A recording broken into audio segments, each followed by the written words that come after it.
La voiture qui avait ruiné la réputation de 3 ateliers tomba entre les mains d'un mécanicien âgé. Donna Devon Morales nettoyait le même établi dans son atelier pour la 3e fois.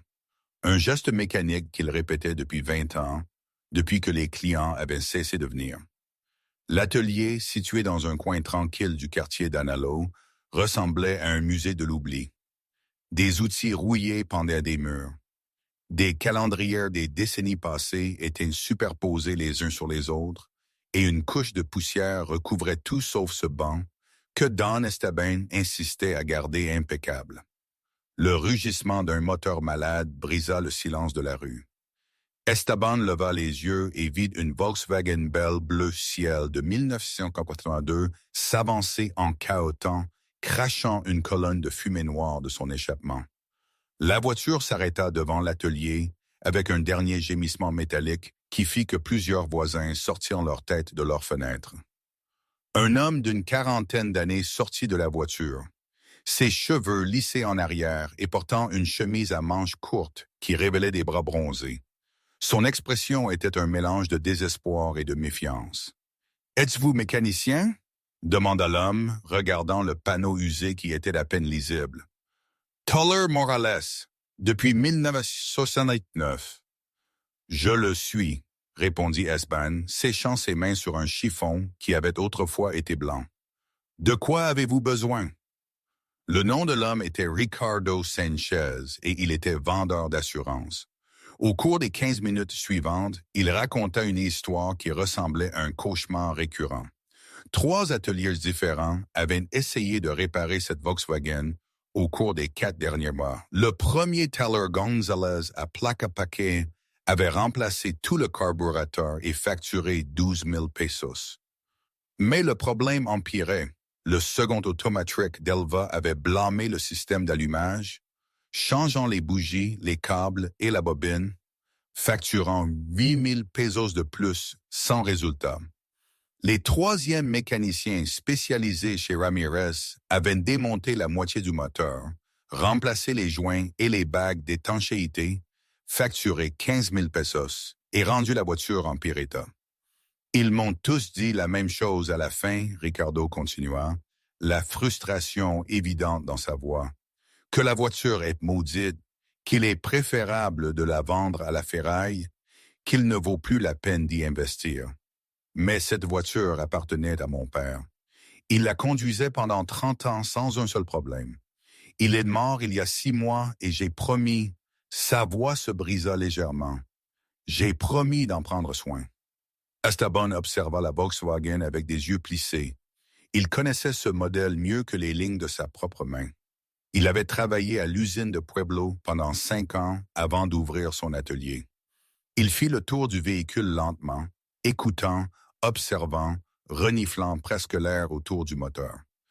Que font tous ces ateliers quand ils ne peuvent pas résoudre quelque chose?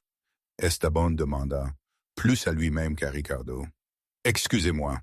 Ils remplacent des pièces, changent ce qui est visible, ce pourquoi ils peuvent facturer, mais ils n'écoutent jamais ce que la voiture essaie de dire. Ricardo fronça les sourcils, ne comprenant pas entièrement. Esteban s'accroupit à côté du véhicule et plaça la paume de sa main ridée sur le capot comme un médecin palpant la poitrine d'un patient. « Les 3 ateliers que vous avez mentionnés ont quelque chose en commun, » dit Esteban. Ce sont de grandes entreprises avec de nombreux employés, de nombreuses factures à payer. Ils ont besoin de facturer rapidement, de faire tourner les clients. Ils n'ont pas le temps de vraiment diagnostiquer, et vous aussi. Les questions de Ricardo sonnaient sceptiques, et il ne pouvait pas être blâmé. L'atelier avait l'air abandonné, et Esteban lui-même ressemblait à un fantôme du passé, avec sa salopette délavée, et ses mains tachées de graisse en permanence. « Je ne suis plus pressé, » répondit Esteban avec un sourire triste. « J'ai tout le temps du monde, et je connais ces Volkswagens comme si je les avais enfantés. Laissez la voiture avec moi pendant 3 jours. Je ne vous facturerai rien si je ne la résous pas. » Ricardo hésita. Il avait dépensé 35 000 pesos en réparation ratée. Sa femme, Veronica, l'avait supplié de vendre la voiture, de lâcher ce symbole d'un passé qui n'existait plus. Mais quelque chose dans le regard serein de ce vieil homme oublié lui donna une étincelle d'espoir. Ou peut-être était-ce un simple désespoir. 3 jours, Ricardo accepta. Mais si vous ne pouvez pas la réparer, promettez-moi que vous me le direz honnêtement. Je ne veux plus de faux espoirs. Esteban hocha la tête. Quand Ricardo partit en taxi, le vieux mécanicien resta debout devant la Volkswagen pendant plusieurs minutes. L'après-midi commença à tomber sur Guadalajara, teignant le ciel de nuances d'orange et de violet. Les cloches de l'église voisine marquèrent 6 heures. Esteban ouvrit le capot du véhicule et l'odeur d'huile brûlée et d'essence non brûlée le frappa immédiatement. Mais ce n'était pas ce qu'il cherchait. Il connecta une lampe portable et commença à inspecter chaque recoin du moteur.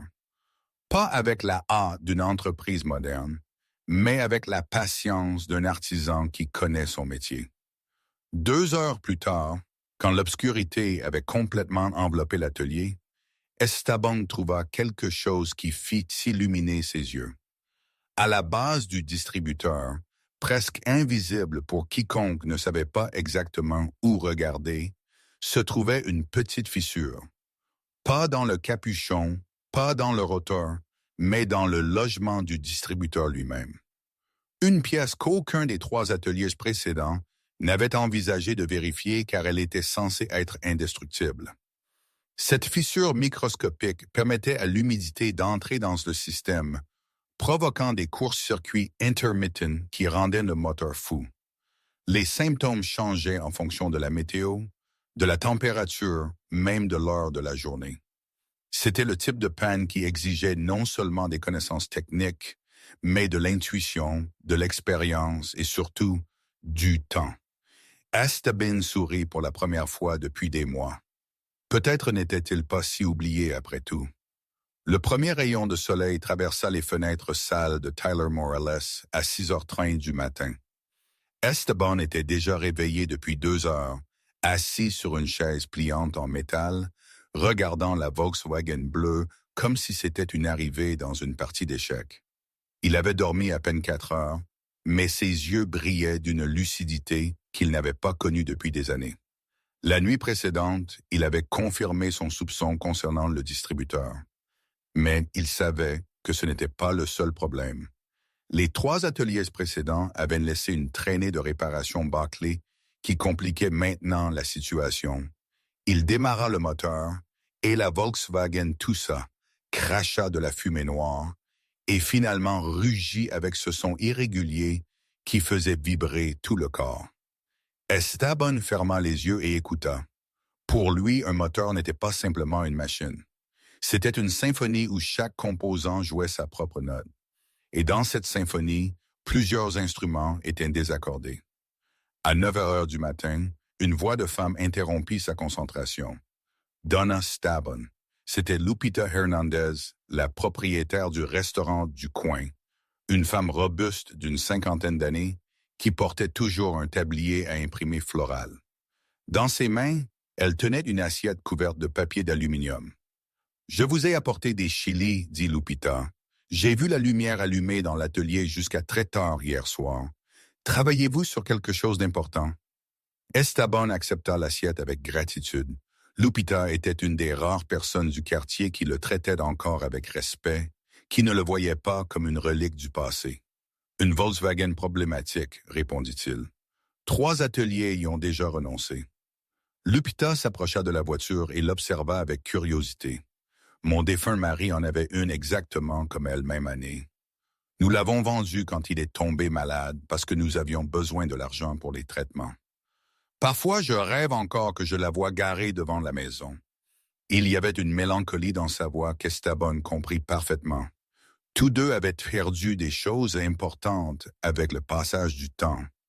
Elle, son mari, lui sa réputation et son but. « Pensez-vous pouvoir la réparer ?» demanda Lupita. « Je dois, » répondit Esteban avec détermination. « Plus seulement pour le client. J'ai besoin de me prouver que je peux encore. » Quand Lupita partit, Esteban dévora les chilaquiles froids tout en formulant un plan d'action. Il avait besoin d'obtenir un nouveau distributeur, mais pas n'importe lequel. Les distributeurs de remplacement modernes n'avaient pas la même qualité que les originaux des années 80. Ils devraient chercher dans les cases pour trouver une pièce vintage en bon état. À 11 heures, il ferma l'atelier et marcha 6 pâtés de maison jusqu'à El Refugio d'Elvo, une case spécialisée dans les Volkswagens qui avait miraculeusement survécu à la modernisation. Le propriétaire, un homme nommé Teodoro, qui devait avoir le même âge qu'Esteban, le reçut avec surprise. « Morales ne vous ai pas vu depuis des années. Je pensais que vous alliez fermer l'atelier. Je suis sur le point de... Esteban admis. Mais j'ai besoin d'un distributeur original pour une berline de 82. Avez-vous quelque chose? » Teodoro le guida à travers des montagnes de pièces rouillées, de carrosseries éviscérées et de moteurs dépouillés. L'endroit sentait l'huile ancienne et le métal chauffé par le soleil. Finalement, ils trouvèrent 3 distributeurs dans une boîte en carton humide. « Vous pouvez prendre les 3 pour 200 pesos, » Teodoro offrit. « Mais je ne garantis pas qu'ils fonctionnent. » Esteban inspecta chaque pièce avec soin. 2 étaient fissurées, mais la 3e semblait prometteuse. Il la nettoya avec un chiffon et examina chaque millimètre sous la faible lumière de la casse. « Je prendrai celle-ci, » décida-t-il, « et je vous paierai 300 si vous me laissez utiliser votre banc d'essai pour vérifier qu'elle fonctionne. » Il passa l'heure suivante à tester le distributeur, à ajuster l'avance à l'allumage et à s'assurer que la résistance électrique était correcte. Quand il fut finalement satisfait, il retourna à l'atelier avec la pièce sous le bras, se sentant comme un chirurgien qui venait de trouver l'organe parfait pour une transplantation. L'après-midi passa dans une transe de travail méticuleux. Esteban retira le distributeur défectueux et commença à installer le remplacement, mais découvrit bientôt le problème suivant. Tyler Gonzalez, le premier qui avait essayé de réparer la voiture, avait forcé certaines connexions électriques lors de l'installation du nouveau carburateur. Les câbles étaient pincés. Quelques épissures avaient été faites avec du ruban isolant bon marché qui s'effritait déjà. Et l'ordre des connexions ne correspondait pas au schéma original. Incompétent, Esteban murmura en déconnectant tout le système électrique du moteur. Il devrait le refaire de zéro. À 7 heures du soir, ses mains tremblaient de fatigue, mais il avait réussi à recâbler tout le système d'allumage. Il installa le nouveau distributeur, ajusta le point d'allumage avec une précision millimétrique et connecta chaque câble en suivant le diagramme gravé dans sa mémoire. Il tourna la clé de contact.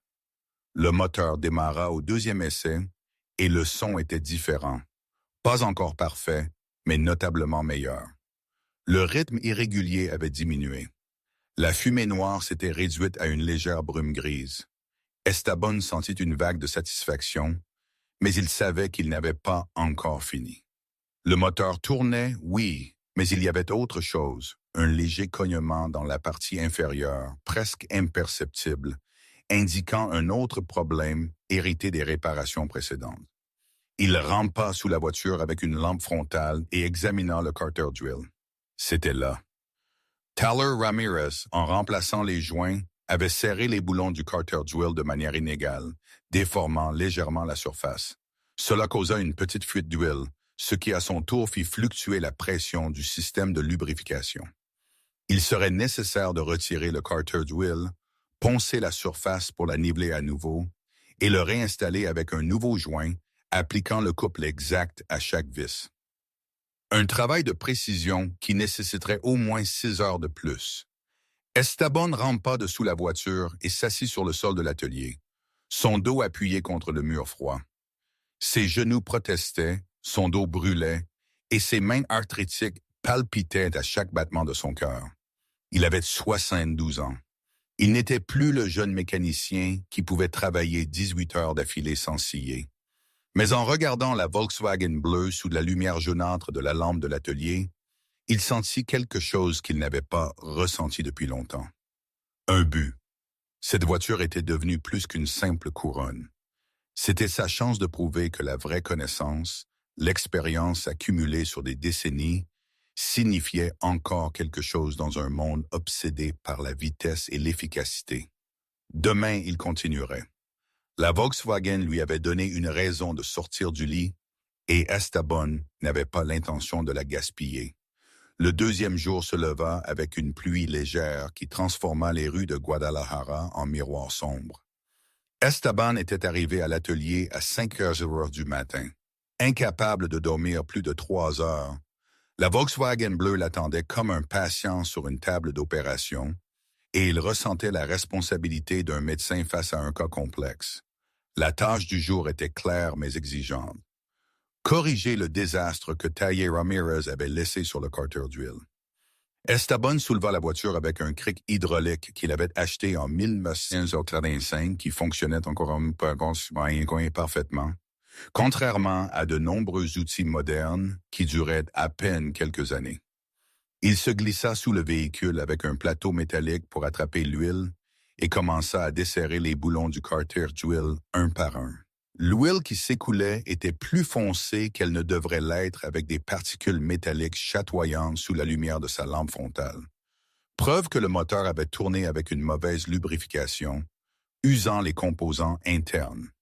Esteban sentit une pointe de frustration envers les mécaniciens précédents. Pas pour incompétence technique. Ils savaient tous faire leur travail de base, mais pour le manque d'attention aux détails, pour la hâte, pour le désintérêt à vraiment comprendre ce qu'il réparait.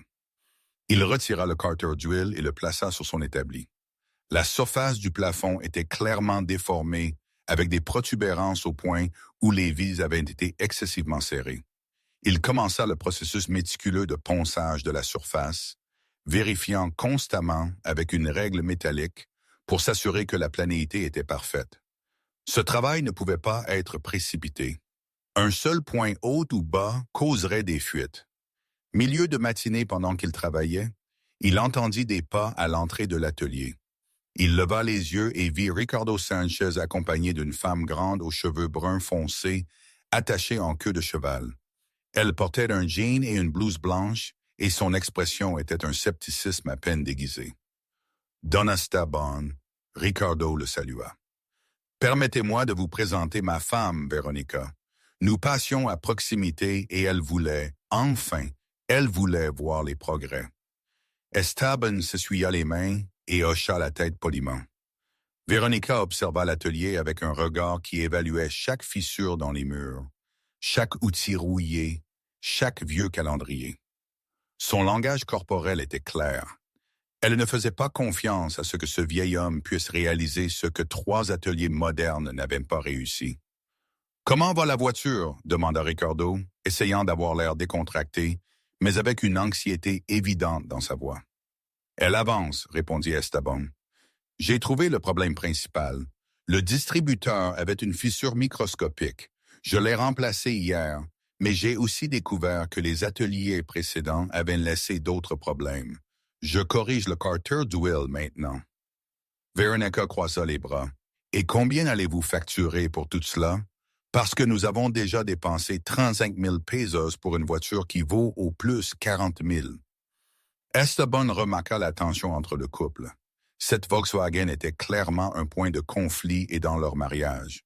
« Je vous ai dit que je ne vous facturerais pas si je ne pouvais pas la réparer. » Esteban leur rappela. « Et si je la répare, je ne vous facturerai que le coût des pièces que j'ai dû acheter. Le distributeur m'a coûté 300. Le nouveau joint de carter d'huile, 150. Les vis spéciales dont j'ai besoin encore 200. Disons même 1000 pesos au total. » Pour arrondir, Véronica cligna des yeux, surprise. « Les 1000 pesos? Les autres ateliers facturent des milliers juste pour le diagnostic. Je n'ai pas d'employés à payer ni de loyer parce que je possède l'endroit, ni d'équipement coûteux à entretenir. » Esteban expliqua simplement. « Et je n'ai pas besoin de beaucoup d'argent non plus. Je vis de ma pension de sécurité sociale. Je fais cela parce qu'il fit une pause, cherchant les bons mots, parce que j'avais besoin de me rappeler à quoi je servais. » Ricardo regarda sa femme. Quelque chose dans les mots d'Esteban avait touché une corde sensible en lui, mais Véronica restait sceptique. « Et êtes-vous sûr de pouvoir la réparer? » demanda-t-elle. Parce que Ricardo est obsédé par cette voiture. C'était celle de son père. Je comprends. Mais nous avons 2 filles à l'école. Dépenses, projets. Nous ne pouvons pas continuer à jeter de l'argent sur quelque chose qui a peut-être déjà fait son temps. Esteban essuya un peu de graisse de l'établi avant de répondre. Madame, je peux comprendre votre frustration, mais laissez-moi vous expliquer quelque chose à propos de cette Volkswagen. Ce n'est pas juste une vieille voiture. Ces véhicules ont été conçus pour durer des décennies, pour être réparés avec des outils de base, pour survivre sur des routes difficiles. Le problème n'est pas la voiture. Le problème est que nous vivons à une époque où il est plus rentable pour les ateliers de remplacer que de réparer, de facturer un diagnostic rapide que d'enquêter vraiment. Cette voiture n'est pas finie. Elle est simplement tombée entre de mauvaises mains. Véronica ne répondit pas, mais Esteban vit son expression s'adoucir légèrement. Ricardo plaça une main sur l'épaule de sa femme. Un jour de plus, Ricardo dit, « Donna Esteban, je vous donne un jour de plus. Si demain la voiture fonctionne, nous la gardons. Sinon, Véronica a raison. Il est temps de la laisser partir. » Quand le couple partit, Esteban retourna à son travail avec une détermination renouvelée. Il passa les 5 heures suivantes à poncer, mesurer et vérifier la surface du carter d'huile jusqu'à ce qu'il soit absolument sûr de sa planéité. Puis, il installa le nouveau joint, appliquant un scellant spécial au point critique, et commença à boulonner le carter sur le moteur. Ce fut le moment crucial. Chaque vis devait être serrée avec le couple exact suivant un motif spécifique en forme d'étoile pour distribuer la pression uniformément. Trop serré, et cela déformerait la surface à nouveau. Trop lâche, et cela causerait des fuites. Esteban utilisa une clé dynamométrique antique mais parfaitement calibrée, travaillant avec la précision d'un horloger. Quand il eut fini, il était 8 heures du soir. Il remplit le moteur avec de l'huile neuve, une synthétique de haute qualité qu'il paya lui-même parce qu'il savait que le moteur en avait besoin après l'usure qu'il avait subie. Puis il tourna la clé de contact. La Volkswagen démarra au premier essai. Le son était complètement différent, doux, uniforme, sans cognement ni vibration irrégulière. Esteban augmenta les RPM graduellement, et le moteur répondit docilely, ronronnant comme une berline bien entretenue de vrai. Il se glissa sous la voiture avec sa lampe et examina le carter d'huile. Pas une seule goutte d'huile, le joint était parfait, mais Esteban savait que le vrai test viendrait demain. Un moteur pouvait bien sonner dans l'atelier et tomber en panne sur la route. Il avait besoin de tester la voiture dans des conditions réelles. Accélération, freinage, conduite dans le trafic, montée, virage. Seulement alors il pourrait être sûr d'avoir résolu tous les problèmes. Il s'assit sur le siège du conducteur pendant plusieurs minutes avec le moteur en marche, écoutant chaque nuance du son. La pluie avait cessé et des étoiles commençaient à apparaître parmi les nuages épars. Pour la première fois depuis des années, Esteban Morales se sentit complet.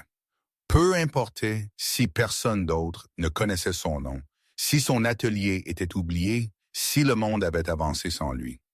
Dans ce moment, avec cette Volkswagen bleue ronronnant sous le capot, il était exactement qui il devait être, un vrai mécanicien.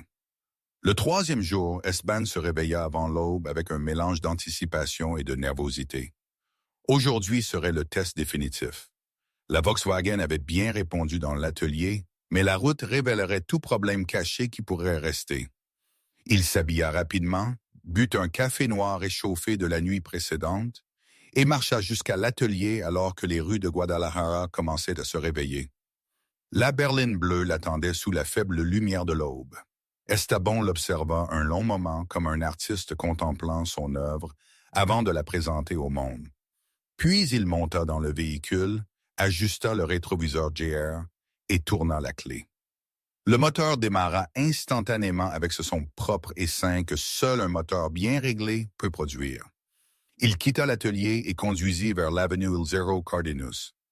À cette heure matinale, le trafic était modéré, lui permettant de se concentrer sur chaque réaction du véhicule. Il accéléra en douceur, sentant la réponse du moteur. Il changea de vitesse, faisant attention à toute vibration ou son anormal. Rien. La Volkswagen se comporta exactement comme elle le devait. Il prit l'autoroute vers Zapopan, cherchant des rues avec des pentes pour tester le couple moteur dans les montées. La berline monta sans problème, maintenant une vitesse constante même sur les pentes les plus raides. Esteban sourit. 50 ans d'expérience lui permirent de ressentir des choses que les jeunes mécaniciens dépendants des ordinateurs et des scanners ne pourraient jamais percevoir. Il arrêta la voiture à un point de vue surplombant la vallée de Guadalajara. La ville s'étendait devant lui, un mélange d'architecture coloniale et de bâtiments modernes d'histoire et de progrès. Il sortit du véhicule et ouvrit le capot pour inspecter le moteur après 30 km de conduite. Tout semblait parfait. Pas de fuite, pas de surchauffe, pas d'odeur étrange. Il fermait le capot quand un camion de marchandises s'arrêta à côté de lui. Un homme costaud d'environ 50 ans, portant une casquette chivou et un T-shirt taché de graisse sortit du véhicule. « Problème, ami ?» demanda le camionneur. « Tout le contraire. » Esteban répondit avec fierté. « Ce scarabée vient de revenir des morts. » Le camionneur s'approcha et observa la berline avec appréciation. « C'est beau. Une 82, n'est-ce pas? » « Mon beau-père en avait une exactement comme elle. Où l'avez-vous envoyée pour la faire réparer? » Esteban pointa vers la ville. « Je l'ai réparée moi-même. J'ai un petit atelier dans un alcôve. » « Sérieusement? » Le camionneur sortit son téléphone portable. « Écoutez, j'ai un combi de 95 que personne n'a pu réparer, n'est-ce pas? 3 ateliers s'y sont déjà mêlés et ils continuent à me donner des problèmes. Pourriez-vous me donner votre numéro? » Esteban cligna des yeux, surpris. Cela faisait des années que personne n'avait demandé son numéro de téléphone pour un travail. « Bien sûr, écrivez-le. » Le camionneur enregistra le contact et lui serra fermement la main. « Mon nom est Ruben. Je vous appellerai la semaine prochaine. Si vous pouviez gérer cette berline, sûrement vous pouvez gérer mon combi. » Quand Ruben partit, Esteban resta debout à côté de la Volkswagen, sentant quelque chose d'étrange et d'oublié. Espoir. Peut-être que son atelier n'était pas aussi mort qu'il le pensait. Peut-être qu'il y avait encore une place dans le monde pour les mécaniciens qui savaient écouter ce que les voitures avaient à dire. Il retourna à l'atelier vers 10 heures du matin. À sa surprise, Ricardo et Veronica étaient déjà là à attendre sur le trottoir. Ricardo faisait les 100 pas nerveusement d'un côté à l'autre pendant que Veronica vérifiait son téléphone portable. « Pariez maintenant. » Don Esteban, Ricardo s'approcha rapidement. « Est-elle prête? »« Elle fonctionne, » Esteban répondit, souriant. « Montez, allons faire un tour. » Les trois s'installèrent dans la berline. Esteban au volant, Ricardo sur le siège passager et Veronica à l'arrière. Esteban démarra le moteur et commença à conduire dans les rues du quartier. Ricardo resta tendu, alerte à tout signe de problème, mais graduellement son expression changea de l'anxiété à l'émerveillement.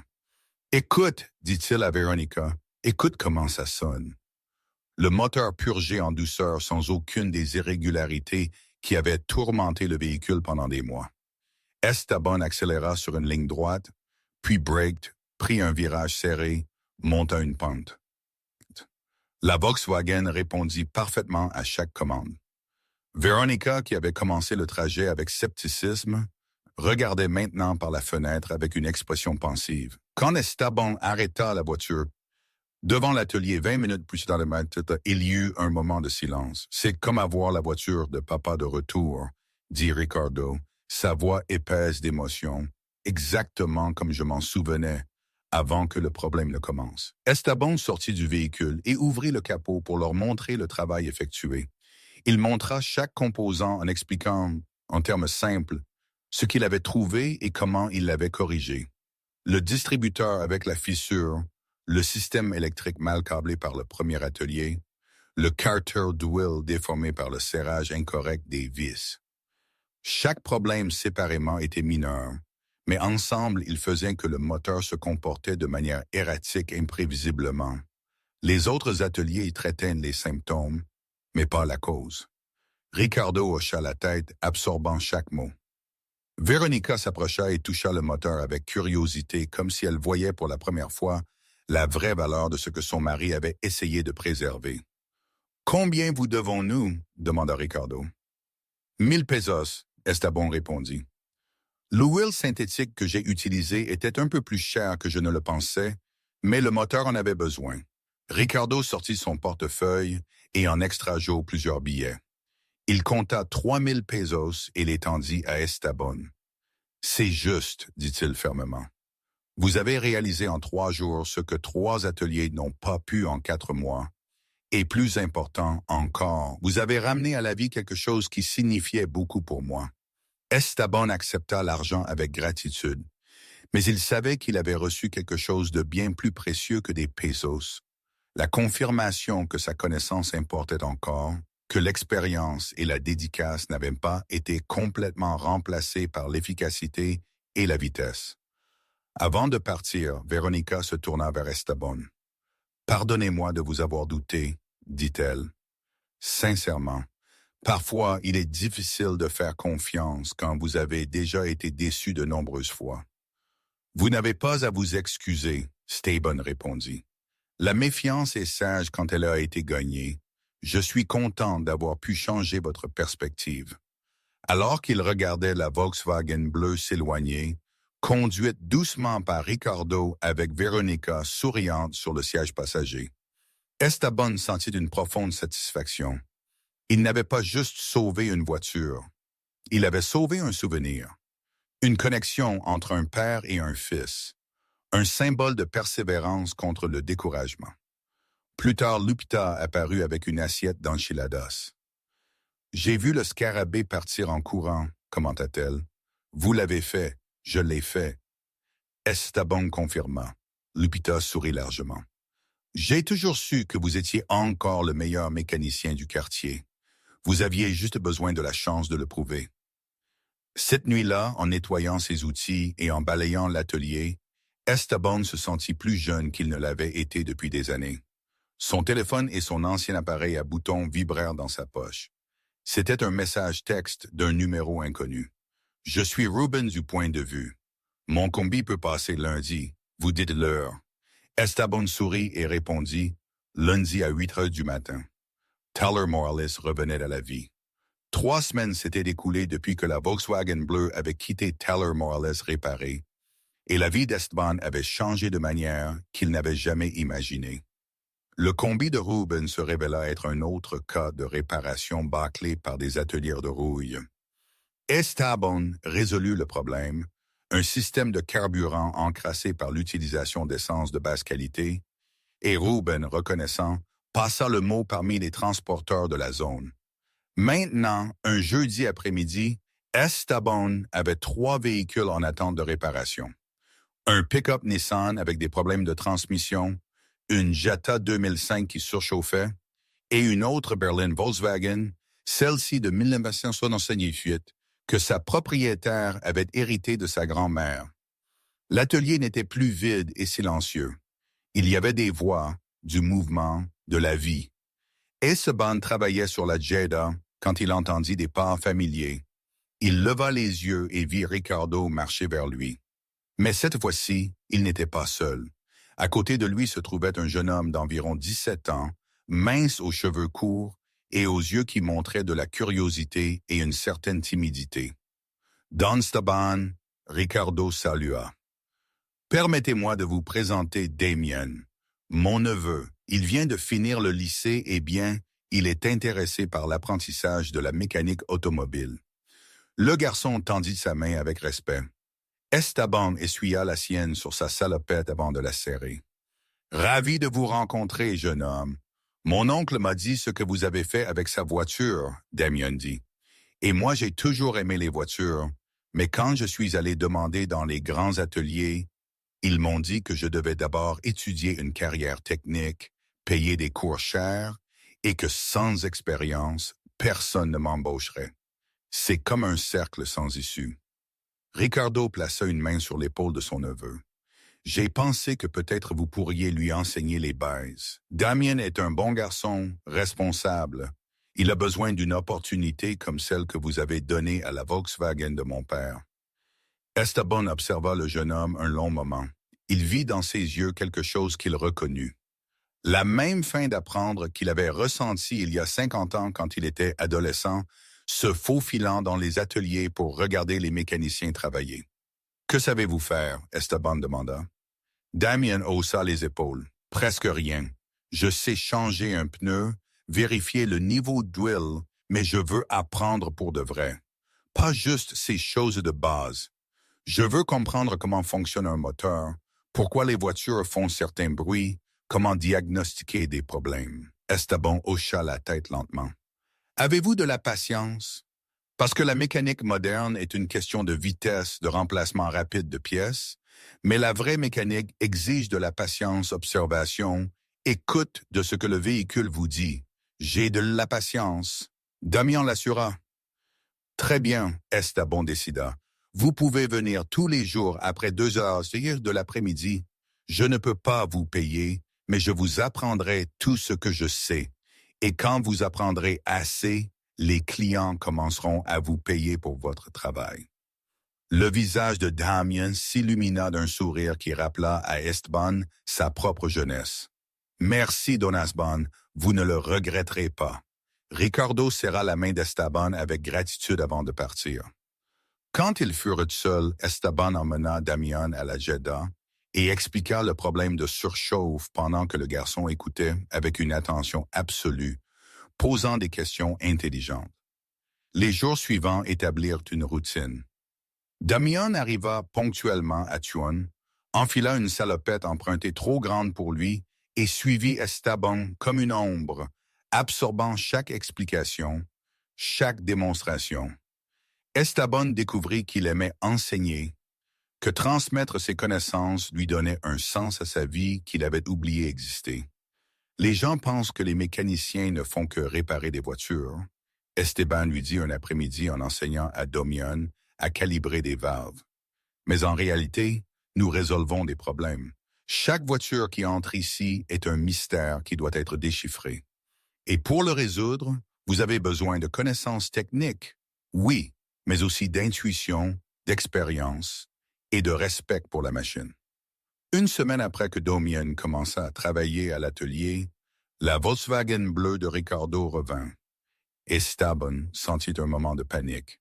Quelque chose dans sa réparation avait-il échoué, mais Ricardo sortit de la voiture, souriant largement. « Détendez-vous, Don Esteban. La voiture fonctionne parfaitement.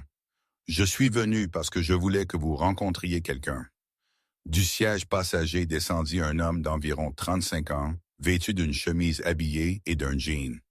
Il avait un appareil photo professionnel suspendu à son cou. « Je suis Javier Montes, un journaliste pour le Diario de Jalisco. » Il se présenta. « Ricardo m'a raconté votre histoire et je l'ai trouvée fascinante. Auriez-vous le temps pour une interview? » Esteban cligna des yeux confus. « Une interview sur quoi? »« Sur vous, » Javier répondit. « Sur comment un mécanicien expérimenté a réussi à résoudre ce que 3 ateliers modernes n'ont pas pu. Sur la valeur de la connaissance traditionnelle dans un monde obsédé par la technologie. J'aimerais faire un reportage. » Esteban regarda Ricardo, qui hocha la tête avec enthousiasme. « Don Esteban, vous méritez une reconnaissance.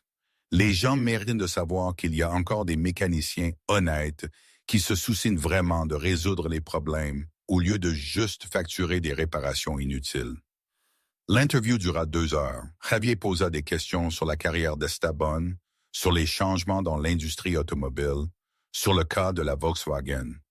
Il prit des photographies de l'atelier, des outils anciens mais fonctionnels d'Esteban travaillant aux côtés de Damien sur la Jeddah. Quand il eut fini, il promit que l'article serait publié la semaine suivante. « Pensez-vous que quelqu'un le lira? » Esteban demanda sceptiquement. « À l'heure actuelle, avec tant d'ateliers surchargeants et faisant un travail de mauvaise qualité, les gens sont désespérés de trouver des mécaniciens fiables. » Javier l'assura. « Votre histoire va résonner avec de nombreuses personnes. » L'article fut publié un dimanche dans la section locale. Lupita fut la première à arriver à l'atelier ce matin-là, lisant 3 exemplaires du journal dans ses mains et des larmes dans ses yeux. « Don Esteban, Vous êtes dans le journal avec une photo et tout. Le titre lisait « Le mécanicien oublié qui a ramené à la vie l'impossible Volkswagen ». L'article narra l'histoire de la berline bleue, des 3 ateliers qui avaient échoué et comment Esteban avait résolu le cas avec patience et expérience. Il incluait des interviews avec Ricardo, qui parla émotionnellement de la récupération de la voiture de son père, et avec Ruben, le camionneur, qui loua l'honnêteté d'Esteban. Mais la chose la plus frappante était la photographie principale. Esteban et Damien travaillant ensemble sous le capot de la Gouda. Le vieil homme pointant quelque chose pendant que le jeune homme observait avec attention. La légende lisait « Esteban Morales 72 transmet ses connaissances à la nouvelle génération ». Le lundi matin, le téléphone d'Esteban commença à sonner et ne s'arrêta pas de toute la journée. Des gens de toute la ville appelaient demandant s'il avait de la place pour vérifier leur véhicule, s'ils pouvaient résoudre des problèmes que d'autres ateliers n'avaient pas réparés. Combien il facturait pour le diagnostic? Le mercredi, Esteban avait une liste d'attente de 2 semaines. Damien arriva à l'atelier cet après-midi-là et fut surpris de voir 5 véhicules garés dans la rue attendant leur tour. « Don Esteban, c'est incroyable !» le garçon dit sincèrement excité. « Vous êtes devenu célèbre. » Esteban secoua la tête, souriant modestement. « Ce n'est pas la célébrité, Damien. C'est simplement que les gens se souviennent que la qualité compte plus que la vitesse et que l'honnêteté a encore de la valeur. » Cette nuit-là, après que Damien fut parti, Esteban resta seul dans l'atelier. Il regarda autour. Les murs pleins d'outils, les vieux calendriers qui partageaient maintenant l'espace avec de nouveaux rappels de rendez-vous, l'établi qu'il continuait à nettoyer compulsivement, mais qui avait maintenant un vrai but. Il y a 3 mois, cet endroit avait été un monument à l'oubli, un rappel de meilleurs temps qui ne reviendrait pas. Maintenant, c'était un atelier vivant, fonctionnel, nécessaire. Et tout cela avait commencé avec une seule Volkswagen bleue qui était arrivée à ses portes après que 3 ateliers leur aient déclaré impossible. Esteban pensa à sa femme décédée des années de solitude, des fois où il avait envisagé de fermer l'atelier pour de bon. S'il l'avait fait, il n'aurait jamais rencontré Ricardo.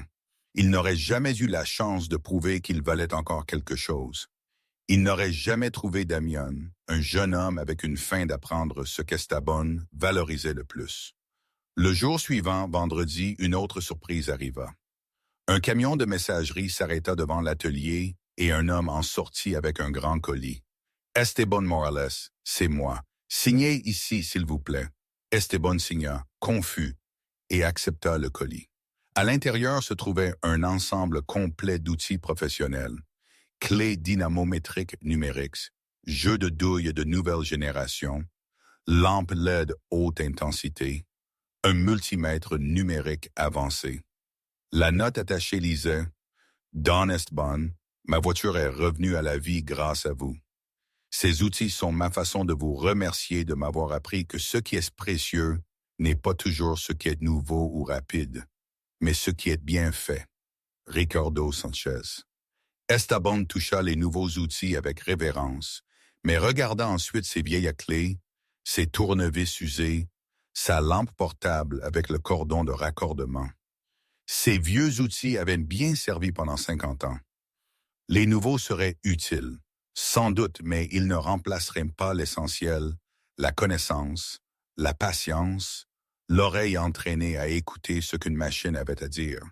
Quand Damien arriva cet après-midi-là, Esteban lui montra les nouveaux outils. « Ceux-ci sont à vous ?» Esteban dit. Damien ouvrit grand les yeux avec surprise. « Les miens? Mais Don, Esteban, ils sont très chers. C'est pourquoi je vous les donne. Je suis bien avec mes vieux outils, mais vous débutez et vous avez besoin de bon équipement pour construire votre propre chemin.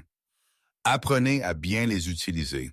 Et quand vous serez un mécanicien expérimenté, quand vous aurez votre propre apprenti, transmettez ce que je vous enseigne. » Damien étreignit un Esteban étroitement, incapable d'articuler des mots. Le vieux mécanicien rendit l'étreinte, sentant que quelque chose se fermait et quelque chose de nouveau commençait en même temps. Cette nuit-là, en fermant l'atelier, Esteban regarda le panneau patiner. Tyler Morales, depuis 1969, il ne ressemblait plus à un rappel des temps passés, mais comme un témoignage de résilience, de persévérance, au fait que ce qui est vraiment précieux ne perd jamais sa valeur. Il n'a besoin que de la bonne opportunité pour le prouver. La Volkswagen bleue avait été cette opportunité.